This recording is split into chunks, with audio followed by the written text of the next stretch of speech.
And when they work at Storage Scholars, they have such a breadth of actually what they did. They went from they're calling the customers, they're actually meeting the customers, they're executing tons of marketing strategies, they're actually learning sales experience directly from us. I mean, it's full scale entrepreneurship. This episode of the Matt Report is brought to you by MindSize. If you're looking for WooCommerce support, check out MindSize.com for all of your WordPress or monthly WordPress maintenance needs. I've said this again, I'll say it a million times because it's the last episode of the year and the support from MindSize is coming to an end this year. A fantastic sponsor throughout 2021.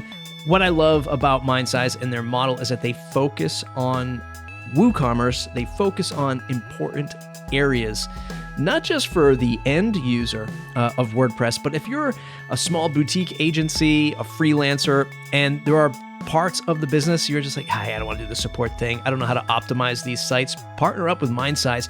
Send your customer to MindSize for that monthly maintenance, that optimization, especially if it's a high-powered WooCommerce store. You don't want to mess around. Thank you, MindSize, for supporting the show. Check out MindSize.com for all of your WooCommerce support needs. I typically open up my monologues with setting some tension or to attempt to provoke how a grand idea might come together in the upcoming audio. I don't have that today. What I have is a young entrepreneur that impressed me with his story, branding, and how he's approached the business of, well, college movers. I know you normally tune in for the SaaS-powered wins or the WordPress unicorns, but trust me when I tell you, Sam Chason, founder of Storage Scholars, is bringing the heat. I'll admit his story was so good that I almost didn't believe him. I fully expected to decline the interview headed into our pre-interview meeting. Luckily, that wasn't the case, and now I'll be rooting for him on the sidelines, hoping he can turn this business into a massive success. And by the way, we do talk WordPress, WooCommerce, and the platforms he's tried in the past, so we're still getting our hands dirty here. If you enjoyed today's episode and want to buy me a virtual coffee in support, go to buymeacoffee.com/MattReport. That's buymeacoffee.com/MattReport and show your support for the show. Okay, here's Sam Chason.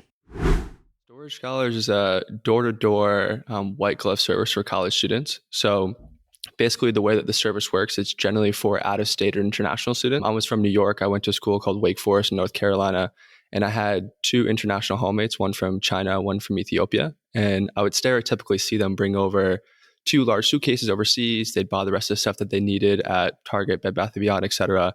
And there was just no way they were going to ship back their bedding or school supplies back to China, right? So I thought it had to be a better way type deal. So the way the service works now is students receive boxes and packing supplies a week before final exams. They pack up their stuff. They snap a couple photos of the items they're looking to store, add any extra insurance, lock up their room, and go home. And then we generally have contracts with these universities. We get key access from the dorms. We use students on those campuses to do a contactless move out about 24 to 72 hours after campus closes, store it for the summer, however long they need to store it for, and then have it ready and waiting in their new room, pre-delivered when they arrive back on campus. So that's Storage Scholars in a nutshell. Yeah, when I first, before you and I chatted, I was like, okay, moving, like I say, moving company, and in my head, I'm like, big industry makes sense. But then when we chatted, and you're like, yeah, but people don't need to bring all their stuff back. They're gone for whatever, a month, 45 days, a half semester, whatever the thing is, but they're not going to ship all the stuff back. And I was like, wow, this is really interesting. You mentioned that there were some competitors out there kind of doing this same thing, but just kind of half-assing it, right? It was just a little bit of one thing and a little bit of the other, not the full complement. What are you doing better than the competition? Well, yeah, definitely shout out Nick Huber, Sweaty Startup. He was one of the first people I met doing this up at Cornell. That's kind of how I ended up on Twitter and probably met you as well. He sold a similar business up in the Northeast, so we more so in the Southeast. We actually just recently signed a contract with the school in Pennsylvania a couple of days ago, so making an expansion there. Watch out, dorm removers. But a lot of it has to do with not only the university partnerships, so we're doing everything by the school's books. There's some others kind of companies out there that will just farm emails, blast to a school and just figure they can get 30, 40, 50 customers per school and say that they operate at 80, 100 institutions across the country. We're more about building deep, in-depth relationships with those schools, and not only with the administration, but then also really fostering entrepreneurship on these campuses and kind of hand selecting 2 to 3 students, generally sophomores, so they have some longevity, and bring these kids on board, having them shadow us. They can learn really important like marketing, operations, entrepreneurial type skills in school, and ideally pay their way through college kind of the same way that I did. Yeah. So it's like these are my words. You tell me. Paid Sure. internship. Is that how it kind of That's pans funny out? you say that. That's actually quote unquote what I just put on our handshake profile at some of these schools because it was not getting accepted before as more of like a high paying job. I figured not only is that what's more appealing to a college student nowadays, they want something for the resume, but also something they can make money at. But it's also kind of the way we were able to get in at these universities and getting on those job boards and those job postings. But it's very valid too. So to my dedicated audience, you might what Sam just said is probably clicking to you why Sam is here. Generally, I'm interviewing somebody who has a digital product, a digital service, an agency, software as a service. We're going to get to that in a moment, but I really love because again, people who listen to this know that I'm a huge proponent of entrepreneurship, but learning the nuts and bolts of it, rolling up the sleeves and getting to work. It's a fantastic model. So I applaud you for like having this platform for people to really figure things out. I don't want to say the hard way, but like you're getting them a job, they're learning all of this stuff. Have you been able to measure that? I know it's kind of early days for you, but how have you measured the success of people actually learning the business side of things, even if they're not sticking with you for years? Is there anything like that you have a feedback loop on yet? Yeah, I mean, myself, and the reason why I started this business was to pay my way through school. I did it more out of necessity. But my business partner, actually, he was a year younger than me. He's across the room over here. He's probably got his headphones in, but he was a biochemistry major coming to school, like 4.0 student, like probably could have gone to Stanford Med, but really got the itch, got the bug and working with, and decided about halfway through his junior year to tell his whole family, hey, I'm putting my medical career on hold. I really want to actually not necessarily make a difference, be able to actually do things with my time like immediately as opposed to going to medical school or residency and not be able to actually have a career till 10, 12 years after school. So he was probably like the first one. And then as we went out and started hiring these co-founders, I mean, I had kids that were sophomores, juniors, seniors, and they graduated and they all I had 3 of them wanted to then work full-time afterwards. One ended up doing that. He ended up running like a residential and commercial moving company that we had for a little while. Other ones have then worked for a little bit and then gone out and worked for companies like EY, JP Morgan. And truly, I think the biggest thing about this is a lot of times people will have things on their resume, but they don't necessarily have the ability to talk about it. Like, hey, I interned at EY Parthenon. That's amazing. But like, what did you actually do at EY Parthenon, right? And when they work at Storage Scholars, they have such a breadth of actually what they did. And they went from they're calling the customers, they're actually meeting the customers, they're executing tons of marketing strategies, they're actually learning sales experience directly from us. I mean, it's full scale entrepreneurship. And we're taking all the tools that we've found successful on campuses in the past, give them that playbook, but then also giving them pretty much an unlimited budget to then do whatever they feel is best on their campus. And they feel really empowered. That's really where we found most of our success.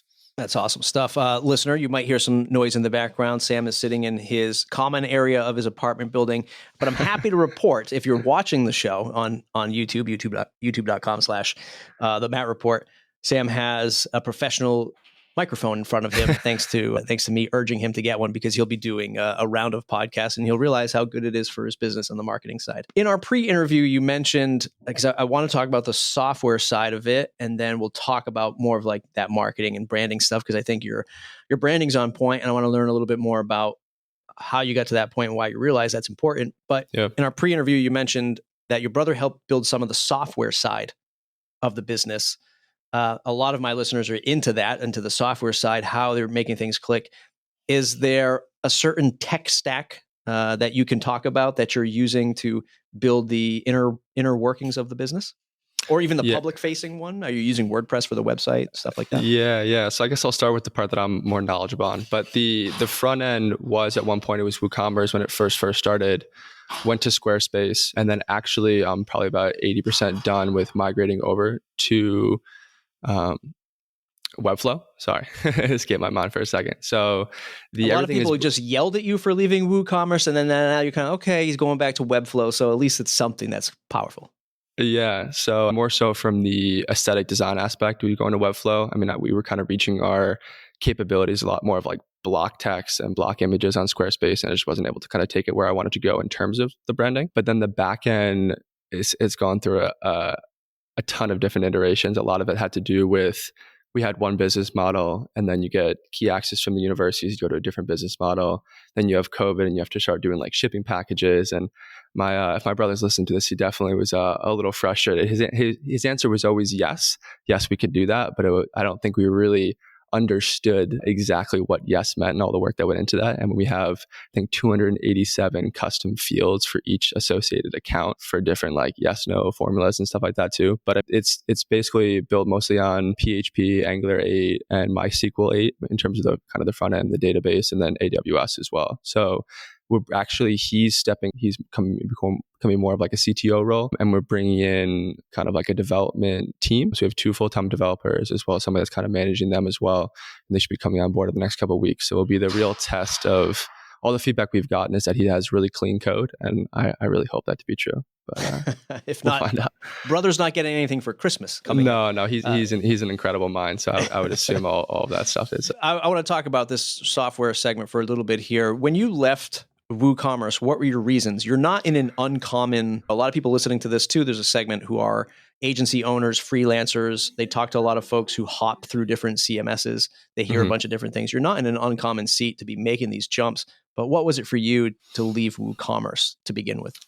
Yeah, you have to appreciate that I was 18 and I was building my first ever website. And I just said to my brother at the time, because he was the only like technical person I knew, hey, like, what should we build a website on? He kind of helped me build the WooCommerce website to begin with. And then I had a friend that was working for kind of a different startup. It was a food and bev startup, so a little more of a prettier interface. He's like, you got to use Squarespace. You got to start using Canva. And I'm like, this is mind blowing to me. Like, oh, I can actually just drag and drop and make this, as opposed to relying on my brother to actually go in and design something where he was extremely technically sound, but aesthetically it was probably more of a secondary. So that was more so just the ability for me to do it myself. But I'm sure now, 5-6 years later, WooCommerce would have been more of a drag and drop. It just was a little more intimidating at the time. Yeah, for sure. Is the software side, without revealing the secret sauce, is that a secret sauce for you over your competition? Like, what technologies, or how do you simplify this experience for your customers through the avenue of software? 100%. It's definitely, there's no reason to fully reinvent the wheel. Storage and moving companies have existed obviously for decades. What we do, you can't buy some off-the-shelf software that's actually going to work for exactly what you're looking for. So we've definitely scoured the competition. We've built our own software, and then we've also kind of taken probably some of the 10% from these other companies that work for them and put it onto our platform, of course, making kind of like a Franken business of storage scholars for the college Jordan's game. But I think a couple of the things are, you market to the college students, but the real customers are kind of the parents. So that was the biggest lesson we learned in terms of making accounts that can give both parent and student access, where the student come on, they can make the account. The parent then doesn't have to like contact the student to find out their login. The parent can pay, the student can edit the pickup, drop off information. It's a whole open flow of information that in the past scenario would be that Jane Smith is a divorced mom and she made an account for her son, Johnny Maxwell, and the account would say Jane Smith, but it's actually for the son. And it's like, what is going on, right? So being able to really be flawless in the flow of information. And then that way we actually know exactly who we're communicating to. And we can also communicate both to the students and parents and keep everybody in the loop is probably the biggest differentiator.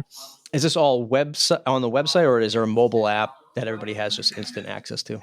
Yeah, it's a mobily optimized website right now. That's actually where we're stepping to as well, is making an app. I think the initial instinct was, why do we need an app? Who wants to download a storage app and have it on their phone at all times? But at the same time, there is definitely limitations with websites, and being able to upload images quickly, and just more so the speed of the site is what's holding us back right now from not necessarily a customer standpoint. It's a lot simpler, but more of a managerial standpoint, because customer, they're uploading, 5 images total, where the managers are going in and potentially looking at 600 orders in a 1 or 2 day period, and just the load speed and the page speed needs to be increased. So making an app first for the managers, where they can also integrate all the software we're using right now, like off the shelf, in terms of time tracking, payroll, and also integrating our actual software all together to have one harmonious unit. What challenges are you finding? Kind of like, you're almost in that marketplace conundrum where you need to kind of serve two different crowds, right? So in a marketplace standpoint, you need the customers to show up and you need the inventory to sell them. In your case, you need the customers to show up, but you're building a software for these customers to snap the photos of the stuff people need to pack up and move for them. But then you're also trying to build software for your team to use efficiently and effectively. How is that process like? You get customers that give you feedback. Hey, this experience was great. This experience sucked. And then you get the same feedback from your employees who are like, I can't find the stuff fast enough, or I can't see all the orders coming in. Has that been a challenge at all, or fairly smooth sailing so far? Yeah, definitely always been customer first. I think the customer experience has not been sacrificed by any means, but it's been the iterations of the business. So like right now, about 80% or sorry, it's about 50-50, I would say at this point, because we keep changing, of our business is key access schools. Kids leave their stuff in their room, they go home. We do big mass move outs in 24, 48 hours. That has more so been put on the back burner because we have a little more time and autonomy. We're not dealing directly with the students face to face, where we can kind of sit back, wait for the website to load or just kind of go on your computer and make that work. But then you have an entirely different way we built it, where it's like a by appointment, where you meet the customers at the door, they have a pickup time, they're on a live queue, and then there's work lists associated with that. So the by appointment has been perfected, but then now that we continue to evolve and make the business model better, it's like actually having to then make two different work lists, one for like a 1-day move out and one for like a 10-day move out. And with all the things that have obviously happened in the last 12 months, we had to make some other things become priority. But I think, and I don't think this year is exactly what we're doing. We're actually going to make that so they're both working, and you can have a work list where you can download that, you can search by, you can filter by dorm, you can filter by floor of the dorm, and then you're just going through and just crushing dorm by dorm, as opposed to like looking at specific dates where people are signing up for their move outs. I want to move on to talking about the challenges of running the business aside from the software, and talk about these logistic things. Part of the advantage, I remember you telling me, and I think you mentioned it before in the pre-interview, is that you do go into the room, right? That you get access to the room to grab the stuff, and your competition doesn't do that, right? Yeah, so some of these schools have access to the dorms, but the thing is that a lot of them are basically more so high-level marketing companies, and then they're farming out the actual moving to local moving companies. And with what's going on with COVID and stuff as well, in terms of like becoming vaccinated, and that's one big barrier to entry, right? Like, well, how are you going to trust this outside moving company to walk into your dorms? Well, who can you trust the most? The students on your campus, because they've been vaccinated. So that was kind of one way for us to get a backdoor approach to that. And then on top of that too, if you're an 18-year-old girl and your father is sending you to school, does your father really want you to have a 40-year-old man walking into your room, stereotypically, right? And walking into that dorm and picking up your stuff and moving it out, when you could have a kid that was in your calculus class. And we definitely do struggle with the kind of balancing that image of peer-to-peer, but also kind of perfection and a level of quality. Because some people are like, this is awesome, you're my current classmate, but at the same time, my mom doesn't really know if I can trust you with my stuff. So that's another reason kind of behind the branding and trying to make us seem more of like the Uber Black premier service. We're not a discount service. We're charging a premium price, and our level of service should be reflected in that. Just because we're using students, that doesn't necessarily decrease the quality. It's just increasing the personalization. Yeah. But the particular challenge getting to is you have to make these, not only do you have to make that, I guess, sale or relationship to the customer, but you also have to make it with the school, because it's not like the school's just going to let you do all this stuff without them knowing who the heck you are and like what's going on. They start seeing all these black t-shirts rolling in with the nice logos on it. Like what's happening here? I'm sure you have to try to play, again, like a couple sides of the fence, the end user customer, and then the place that has the inventory, which is the school. And you have to build up those relationships on both sides. Yeah. And then the next challenge, which popped into my head when we were chatting earlier, is just the student, what I'll say is paid internship, these student body employees, if you will, across the country. How are you managing scaling that? Like, do you have to start having regional managers? Yep. People, once they do graduate school, they become an actual full season employee with you, and now they're managers of that school. How does that ramp up for you? Yeah, so we call those internships, we call them campus co-founders, because we truly believe that they are kind of co-founding in some ways, like franchising their campus. And they can either get an inflated hourly, upwards of $15 to $20 an hour at a base, or they can essentially get like a percentage of revenue. And then of course, they're going to see that increase the more years that they're actually operating. So when you have, like, for example, you had a kid who was a sophomore, junior, senior. By the time he was senior year, he made $20,000 in a single move out based on that revenue schedule, and then he wanted to continue working full time. So I think you have the people that are naturally interested, but the challenge with that, of course, is when we were kind of under $1 million in sales like a couple of years ago, it was all right. Well, we want to bring these people on, but the beauty of this business is seasonal, and as a full-time student, it was possible. But like now that we're graduating, we're no longer in school. We have all this extra time, and like what you alluded to, we're spending a lot more of that time actually selling universities and kind of university sales, as opposed to just building up this marketing and then trying to do the move out and then do the move in and kind of just taking a rest because we actually have school to do. It's finding a job to do the rest of the year. So as we've been able to grow, I think the beauty of this is that the more people that have actually wanted to work full time, we've been able to give them full time opportunities. So we hired a kid from Elon. We hired a kid actually just from College of Charleston a couple of weeks ago. He came on full time. And then we have 2 more in the pipeline, one from Richmond and one from Washington and Lee University that are currently seniors. And if expressed interest in working post-graduation, I think for the first time, I'm really excited that we actually will be able to give them full-time opportunities as, just like you said, as regional managers. And one, managing their region physically, but then also helping to then manage remotely, another 5 or 10 other schools under their domain. Do you look at certain areas? So I'm south of Boston. There's a billion schools here, right? Yeah. Like, do you look at areas that you want to go into that maybe you haven't found any organic interest from? Is that a thing? Or is it like, hey, I'm just like this natural growth just works and it's way easier to manage? Or do you look at territories that you want to get into and how does that work? 100%. So I went to school in North Carolina. So natural expansion was Virginia, South Carolina. Saw a competitor that had a school in Texas at SMU.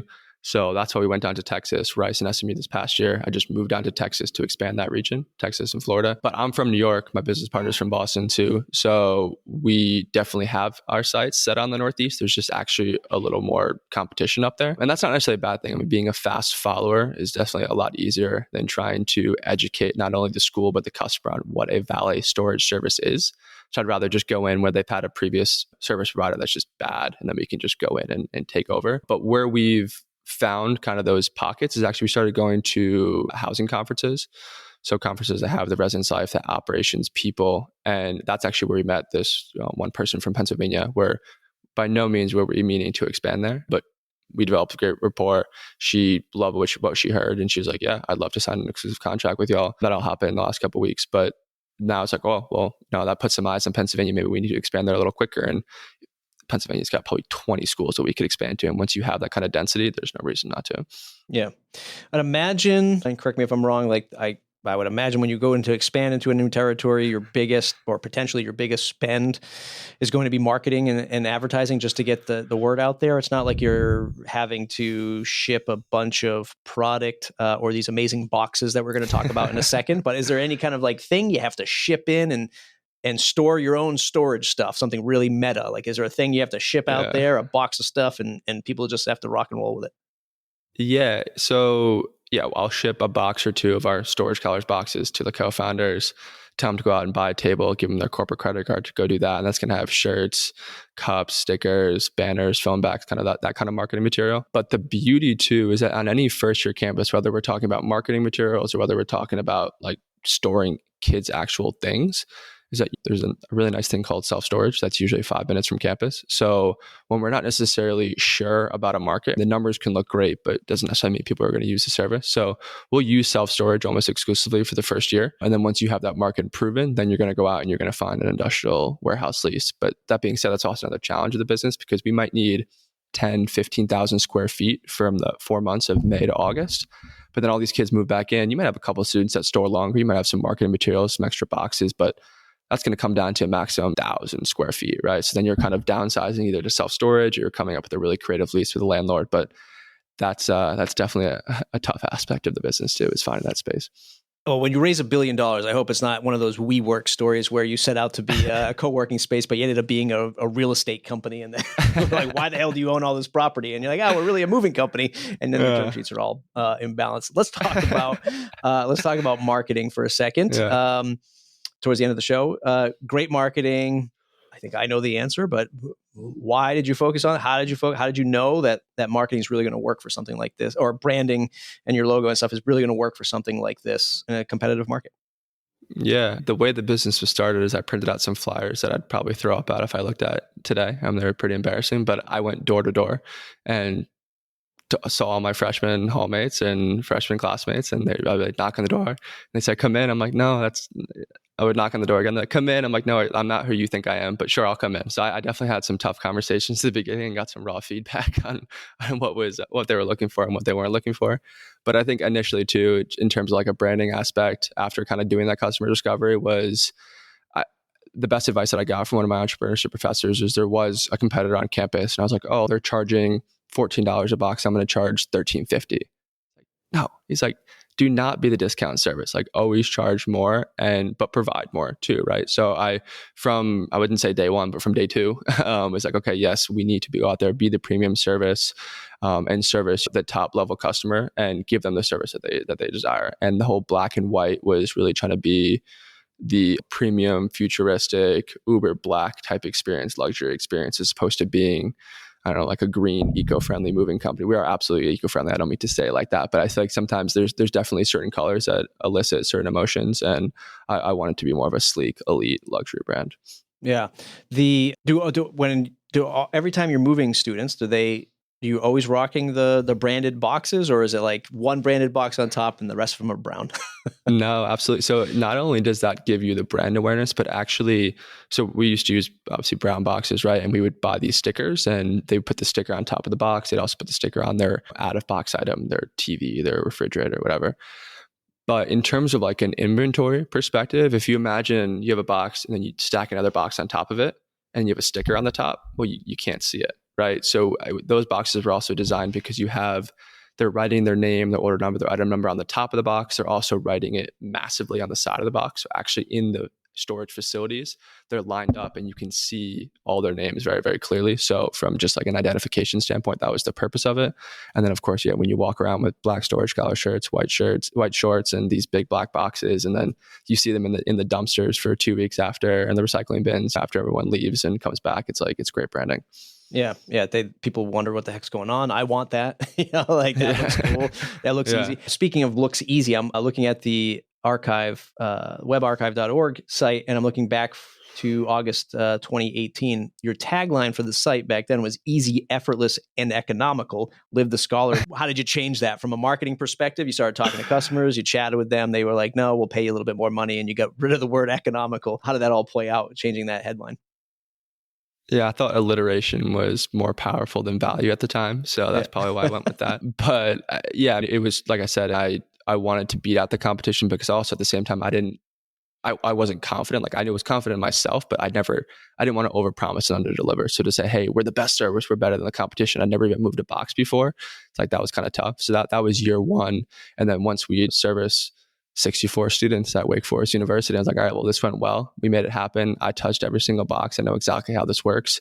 I shook probably half the kids' hands and the parents' hands that use this service. All right, now I'm confident we can go out there and start to, spread what we're doing and do it in a much better way, and be able to charge that premium price tag. Sam, this doesn't sound like it's your first rodeo. Who do you have? Have you ran a business before? Your dad, your parents, great mentors? You're just born with it? What is it? How did you get here?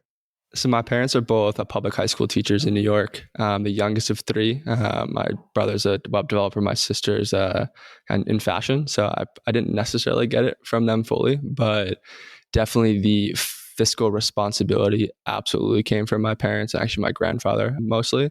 And from at a young age, I think kind of the quintessential story would be, maybe two of them, was that at 5, I was like, hey, mom, dad, like I want to have a lemonade stand. They said, great. Okay. So you're going to go out, you're going to buy the paper, the markers, the plastic cups, and the lemonade powder. And we'll lend you the money in the beginning, but you got to pay us that back. And to like be $18 in debt at 5 years old, it's like, shit, like I got to make this happen. Right. So I'm standing out in the street and I'm flagging people down. And from that point on, even at, age 9, I'm like, oh, mom, like Frankie wants an Xbox for Christmas. Oh, okay. Well, how are you going to get that for him? Right. Well, it's like I wasn't poor, but it's just kind of giving the fiscal responsibility at such a young age is what kind of drove me to start to develop these skills very early on and start flipping ATVs, cars, and stuff like that in high school, and selling candy out of my locker in middle school. I was always kind of hustling. Have you raised money? I don't think we talked about this in the pre-interview. Raising money, organic, bootstrapped, I should say, or do you plan on raising money? What do the cards hold for you? Yeah, currently exclusively bootstrapped. Like I said, too, aside from a little PPP, but the business model was structured such as, and the reason why I started this business was, hey, I need to make money like today. I need to pay for my school today. So how can I do that? And so kids would pay a $50 deposit, which they still do now, and that for me covered the initial cost of the boxes, the tape, the storage units, the trucks, and that's what's been able to catapult us thus far. I don't think we could grow to 150 schools next year without raising money, but that's not really the purpose or really the path right now. Like I said, building deep, in-depth relationships with the universities, and the life cycle of a university sales cycle is pretty long. It's more of a relationship-driven business. So trying to figure that out along the way. And at this point, we've been able to bootstrap it and keep it going that way. Sam Chason, Storage Scholars, storagescholars.com. Sam, anywhere else you want folks to go to say thanks? Yeah, definitely follow us on socials, on Instagram, on Facebook, LinkedIn. We are definitely trying to be a young company. So give us some broad feedback if you're in that age demographic, 18 to 21. Let us know what we're doing right. Let us know what we're doing wrong. Love to hear from you.